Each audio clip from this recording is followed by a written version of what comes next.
10 ఏళ్ల తర్వాత ఒకే వేదికపైకి మోదీ, చంద్రబాబు, పవన్ వచ్చారు. ఏపీలో జాయింట్ గా ఎన్నికల శంఖరావం పూరించారు. చిలకలూరుపేట సమీపంలోని బొప్పూడి దగ్గర ప్రజాగళం పేరుతో భారీ బహిరంగ సభ నిర్వహించారు. ఈ సభకు టీడీపీ, బీజేపీ, జనసేన కార్యకర్తలు పెద్ద ఎత్తున తరలివచ్చారు. కేంద్రంలో, రాష్ట్రంలో ఎన్డీఏ కూటమిని అధికారంలోకి తీసుకురావాలని ప్రధాని మోదీ, చంద్రబాబు, పవన్ పిలుపునిచ్చారు. జగన్ సర్కార్పై ముగ్గురు నేతలు తీవ్ర స్థాయిలో ఆరోపణలు చేశారు.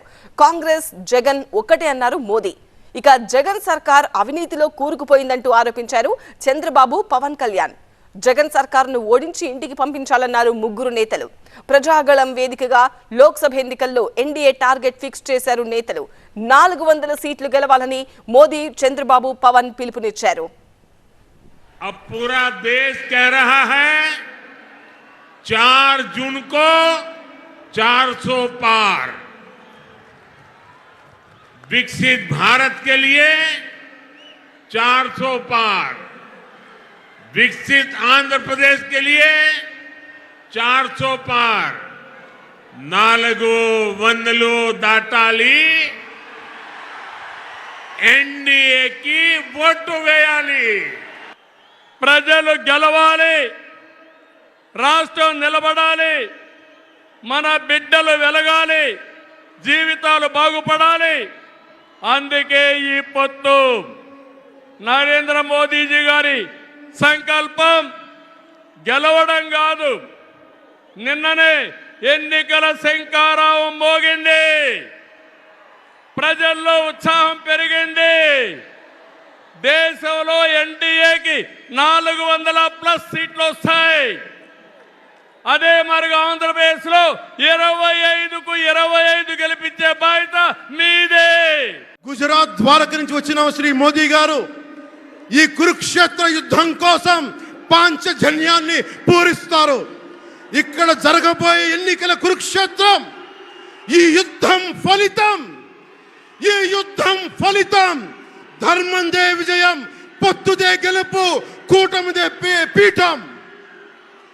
ధర్మందే విజయం, పొత్తుదే గెలుపు, కూటమిదే పీఠం. రాష్ట్రంలో అవినీతి ప్రభుత్వాన్ని పెకిలించాలన్నారు మోదీ, బాబు, పవన్. यहाँ के लोग राज्य सरकार से इतना आक्रोशित है कि उसे हटाने का मन बना चुके हैं. यहाँ राज्य सरकार के मंत्रियों में एक दूसरे से ज्यादा भ्रष्टाचार करने का कंपटीशन चल रहा है. आंध्र प्रदेश के लोग देख रहे हैं कि राज्य के तेज विकास के लिए जिस सकारात्मक वातावरण को बढ़ाने की जरूरत थी, उसे पिछले 5 साल में यहां धक्का लगा है. సహజ వనరులు దోచేశారు.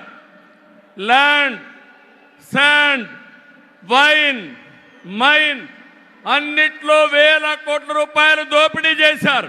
జే బ్రాండ్లతో లిక్కర్ తెచ్చి ప్రజల ప్రాణాలు పణంగా పెట్టి అతని ఆదాయం పెంచుకున్న దుర్మార్గుడు ఈ జగన్మోహన్ రెడ్డి.